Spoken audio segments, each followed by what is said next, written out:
Hello दोस्तों, नमस्ते प्रणाम। हमारे यूट्यूब चैनल में आपका स्वागत है। एक हम लोग बहुत सुंदर कजरी गीत सुनाने जा रहे हैं। गाना कैसा लगे लाइक करिएगा, सब्सक्राइब करिएगा, कमेंट में ज़रूर बताइएगा कि गाना कैसा लगा।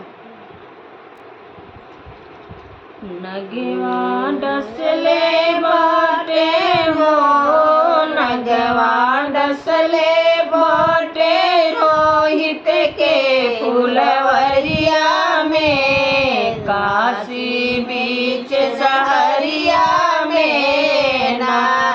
नगवा डसले बाटे रोहित के फुलवरिया में, काशी बीच सहरिया में ना।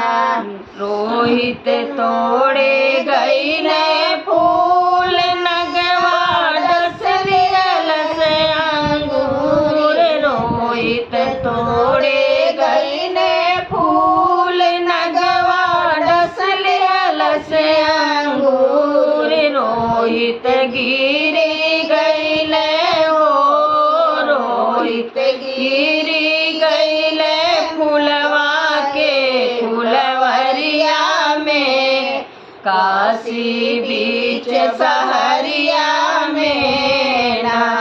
रोहित गिरी गई ले फुलवा के फुलवरिया में, काशी बीच सहरिया में ना।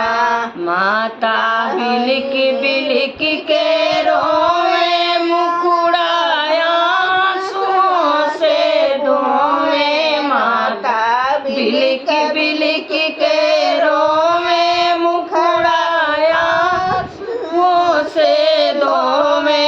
अपने लाल कुंवर के लेके कंवरिया में, काशी बीच सहरिया में ना। अपने लाल कुंवर के लेके कंवरिया में, काशी बीच सहरिया में ना।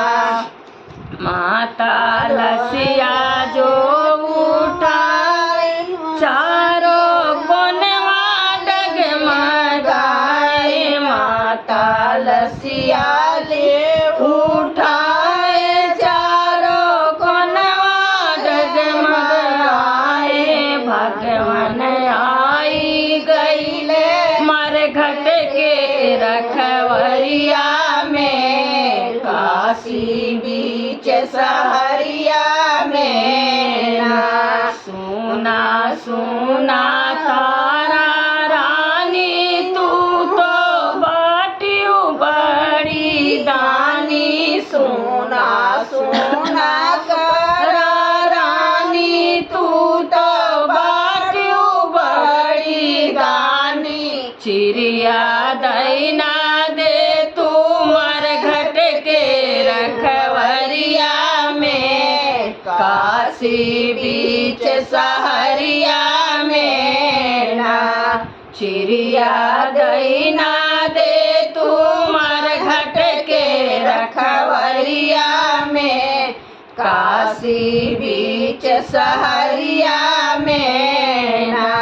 माता चल चीरी फारी, अपने लाल कुंवर के बानी। माता चल चीरी फारी, अपने लाल कुंवर के बानी। लेके पहुँचत बाटी मरघट के रखवरिया में, काशी बीच सहरिया में ना। अपने लेके पहुँचत बाटी मरघट के रखवरिया में, काशी बीच सहरिया में ना। माता लसिया जो उठावे, चारों कोनवा डगमगाए। माता लसिया जो उठावे, चारों कोनवा डगमगाए। भगवान आई गई ले वो, भगवान मन आई गईले मरघट के रखवरिया में, काशी बीच सहरिया में ना। हमार गठैया तो जवाब देता है, बड़ा